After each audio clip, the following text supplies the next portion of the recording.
డబ్బు, అనారోగ్యం, ఉద్యోగం, వ్యాపారం, అప్పులతో బాధపడుతున్నారా? మీకోసమే లాంచ్ యువర్ ఫ్యూచర్ ప్రోగ్రామ్. నమస్తే, welcome back to our channel. నేను మీ సంజయ్. మన సబ్స్క్రైబర్స్ చాలామంది కామెంట్స్ చేస్తున్నారు. ఏ రకంగా అంటే, సార్ నేను ఎవ్రీ మంత్ ఎస్ఐపి చేయలేను, లంసంగా పెట్టుకుంటే ఎట్ అ టైంలోని, అది ఏ టైంలో పెడితే బెస్ట్, ఏ టైంలో ఇన్వెస్ట్ చేస్తే బెస్ట్ అని చెప్పేసి చాలామంది అడుగుతున్నారు. దాని గురించి మాట్లాడడానికి మన ముందున్నారు mutual funds distributor PS Chandrasekhar గారు. ఆయనతో మాట్లాడి కొన్ని విషయాలు తెలుసుకుందాం. నమస్కారం సార్. నమస్తే సార్, నన్ను ఒక వ్యక్తి అడుగుతున్నారు సార్, అంటే మన వీడియోస్కి ఓవరాల్గా కామెంట్స్ చేస్తున్నారు. ఆయన ఏంటంటే, దీని మీద ఒక వీడియో చేయండి సార్, నేను ఎస్ఐపి చేయను మంత్లీ, నా దగ్గర ఒక 10 లక్షలు ఉన్నాయి, నేను లంసం పెట్టాలనుకుంటున్నా, అది ఏ టైంలో పెడితే బెస్ట్, మార్కెట్ ఎలాంటి పరిస్థితుల్లో ఉన్నప్పుడు పెడితే బెస్ట్ అని చెప్పేసి ఆయన అడుగుతున్నారు. దీని మీద ఒక వీడియో చెప్పి దీనికి సమాధానం. సంజయ్ గారు, ఇప్పుడు మ్యూచువల్ ఫండ్స్లో ఇన్వెస్ట్ చేయడానికి మనం టైం చేయడానికి లేదు. Do not time the market అంటారు. మ్యూచువల్ ఫండ్స్ ఇన్వెస్ట్మెంట్ ఏంటంటే లాంగ్ టర్మ్ స్ట్రాటజీ, అంటే లాంగ్ టర్మ్గా ఇన్వెస్ట్ చేసుకోవాలి. ఫర్ ఎగ్జాంపుల్, ఒక కస్టమర్ ఎవరైనా వాళ్ళ దగ్గర 10 లక్షలు ఉంది, నేను ఇన్వెస్ట్ చేయాలి అనుకున్నప్పుడు, దాన్ని ఇప్పుడు మార్కెట్ ప్రజెంట్ సినారియో చూస్తే మార్కెట్ కొంచెం వాలటైల్గా ఉంది. మార్కెట్ వాలటైల్గా ఉంది అన్నప్పుడు ఒకేసారి అంత అమౌంట్ వేసే బదులు ఒక 10 లక్షల్లో ఒక 20-30% లంసం వేసుకుని మిగతా అమౌంట్ వితిన్ 1 year 1.5 yearలో సిప్ అనేది ప్లాన్ చేసుకోవాలండి. ఓకే, సో ఏదైతే మనం ఈ లంసమ్ అమౌంట్ 20%-30% లంసమ్గా ఒక ప్లాన్ సెలెక్ట్ చేసుకుని ఇన్వెస్ట్ చేస్తామో, దాంట్లోనే మనం సిప్ కూడా యాడ్ చేసుకుంటాం. అంటే మిగతా అమౌంట్ ఏదైతే 70% అమౌంట్ ఉందో దాన్ని మనం మంత్లీ సిప్ కింద యాడ్ చేస్తూ ఒక 1 year 1.5 yearకి పెట్టుకుని వెళ్తే ఆ మార్కెట్ వాలటాలిటీని బీట్ చేస్తుంది సార్. సో ఈ మ్యూచువల్ ఫండ్స్ అనేది ఎప్పుడూ టైమింగ్ చేయకూడదు. ఒకవేళ ఫర్ ఎగ్జాంపుల్ ఆయన దగ్గర 10 లక్షలు ఉంది, ఓకే అండి, ఆ 10 లక్షలతో పాటు మంత్లీ ఇన్కమ్ ఉంది, నేను సిప్ కూడా చేయగలుగుతాను అనుకున్నప్పుడు ఆ 10 లక్షలు పెట్టేసేయండి, ఇన్వెస్ట్ చేసేసండి వన్ టైం. ఎందుకంటే మనం ఇది 1 year 3 months ట్రేడింగ్ కాదండి, ఇది ఇస్ లాంగ్ టర్మ్. అంటే కనీసం ఒక 5 years 7 years 8 years అనే ఇన్వెస్టరే మ్యూచువల్ ఫండ్స్లో ఇన్వెస్ట్ చేయాలి. అది లాంగ్ లంసమ్ అనేది, లంసమ్కి మళ్ళీ సిప్కి రిటర్న్స్ ఏదైనా డిఫరెన్స్ ఉందా అంటే ఎక్కువే ఉండదండి. Obviously around 12-15% returns, some times 20% returns కూడా వస్తాయి. ఇప్పుడు లంసమ్ వేయడం వల్ల ఏంటంటే, మార్కెట్ పడింది అనుకోండి, వాల్యూ పడిపోతుంది. మీరు దానికి సిప్ లేదనుకోండి, అది రికవరీ అయ్యేటప్పుడు, మార్కెట్ రికవరీ అయ్యేటప్పుడు లోగా రికవరీ అవుతుంది, తక్కువ రిటర్న్స్ వస్తాయి. అదే మీరు సిప్ కూడా యాడ్ ఆన్ చేశారనుకోండి అదే ఇన్వెస్ట్మెంట్స్కి, మీ రిటర్న్స్ బెటర్ రిటర్న్స్ వస్తాయి. ఓకే, సో నేను ఏమంటున్నానంటే, ఇక్కడ లంసం ఉంటే లంసం వేయొద్దు అంటలేదు, దానికి సిప్ యాడ్ ఆన్ చేసుకోండి అంటున్నాను.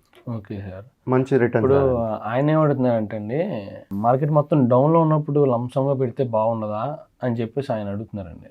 దాని గురించి అదే సార్, ఇప్పుడు మనం మార్కెట్ డౌన్లో ఉందని చెప్పి లంసం పెట్టేస్తాం, రేపు మార్కెట్ ఇంకా పడదని నమ్మకం ఉందా? లేదు సార్, చెప్పలేం. Market is subjected to, mutual funds are subjected to market risk. So పెరగచ్చు, పడవచ్చు. అంటే రేపు పెట్టిన తర్వాత పడితే మన సిప్ యాడ్ ఆన్ చేయట్లేదు కాబట్టి యావరేజ్ అవ్వదు.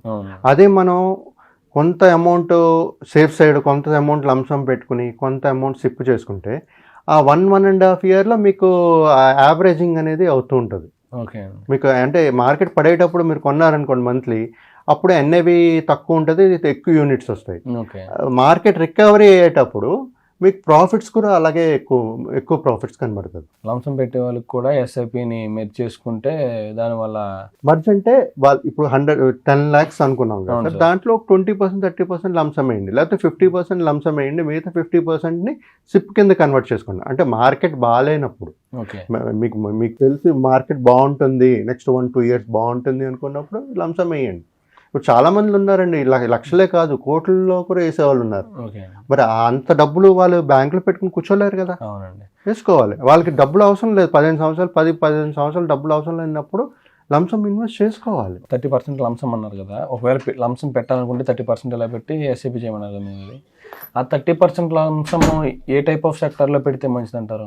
ఇన్వెస్ట్మెంట్స్ అనేది మనం డైవర్సిఫై చేసుకోవాలి సార్. ఇప్పుడు ఆ పర్సన్ రిస్క్ అప్టైట్ బట్టి ఆయనకి ఎంత సమయం ఉంది చూసుకుని దాన్ని బట్టి మన లార్జ్ క్యాప్లోనా, మిడ్ క్యాప్లోనా, స్మాల్ క్యాప్లోనా, ఈ 3 కేటగిరీస్ మెయిన్ యాక్చువల్గా. దీంట్ నుంచే తీసేది ఈ sectoral fund, thematic funds, infra అంటారు, ఇది అంటారు, అన్నీ దీంట్ నుంచి వచ్చేవే. సో మనం బేసికల్గా అంటే అది ఎందుకు ఆ ఫండ్స్ వస్తున్నాయి అంటే నెక్స్ట్ 3 years 4 years ఈ సెక్టర్ బాగుంటుంది అనే ఒక ఉద్దేశంతో ఫోకస్ దాని మీద పెట్టి కొత్త ఫండ్స్ తీసుకుని వస్తున్నారు. బట్ జనరల్గా చెప్పాలంటే ఈ లార్జ్, మిడ్, స్మాల్ క్యాప్ కేటగిరీస్లోనే ఉండేవన్నీ. ఓకే. సో నేను చెప్పేది ఏంటంటే లార్జ్, మిడ్, స్మాల్ డైవర్సిఫై చేసుకోండి. థిమాటిక్ ఫండ్స్కి ఎప్పుడు వెళ్ళాలంటే ఎప్పుడైనా market next 2-3 years short term అన్నమాట, అది 3-4 years 5 years షార్ట్ టర్మ్. ఆ ఇయర్లో ఇది బాగా చేస్తుంది అనుకున్నప్పుడు దాంట్లో ఇన్వెస్ట్ చేసుకోవాలి సార్. ప్రతి ఒక్క ఇన్వెస్టర్స్ ఇది చేయలేరండి. చేయలేనప్పుడు వాళ్ళ డిస్ట్రిబ్యూటర్స్ని కాంటాక్ట్ చేయండి, వాళ్ళు హెల్ప్ చేస్తారు సార్. సార్ ఇప్పుడు డైరెక్ట్గా ఇన్వెస్ట్ చేసే వాళ్ళకి స్మాల్, మిడ్, లార్జ్ ఈ మూడింటిలో మీరు ఏది ఎక్కువగా ప్రిఫరెన్స్ చేస్తుంటారు, అంటే రిస్క్ ఫ్యాక్టర్స్ తక్కువగా ఉండేలాగా? అదే సంజయ్ గారు, యాక్చువల్గా మీకు చెప్పాను కదా ఇందాక రిస్క్ అప్టైట్ చూసుకోవాలని. ఇప్పుడు ఒక 25 years ఇన్వెస్ట్ చేయాలనుకోండి, వాళ్ళకి టైం ఎక్కువ ఉంటుంది, వాళ్ళు ఎక్కువ రిస్క్ తీసుకోగలుగుతారు. అలాంటి వాళ్ళు మిడ్, స్మాల్ క్యాప్కి వెళ్ళచ్చు. ఓకే. లార్జ్ క్యాప్లో అలాగని చెప్పి లార్జ్ క్యాప్లో రిస్క్ లేదని కాదు, లార్జ్ క్యాప్లో కూడా రిస్క్ ఉంది. కాకపోతే ఏ కంపెనీస్ పర్ఫామ్ చేస్తాయి, లార్జ్ క్యాపా, మిడ్ క్యాపా, స్మాల్ క్యాపా అనేది మనం అనలైజ్ చేసుకుని ఆ బేస్ మీద మనం ఇన్వెస్ట్ చేస్తుండాలి సార్. ఇప్పుడు యంగ్ ఇన్వెస్టర్ అనుకోండి, నేను మిడ్, స్మాల్కి చెప్తాను, సజెస్ట్ చేస్తాను. అదే కొంతమంది ఆల్రెడీ సక్సెస్ఫుల్ అయిన కంపెనీస్ నేను దాంట్లోనే చేయాలనుకున్నప్పుడు large cap companies sir. Thank you very much sir. Thank you Sanjay గారు, థ్యాంక్ యూ.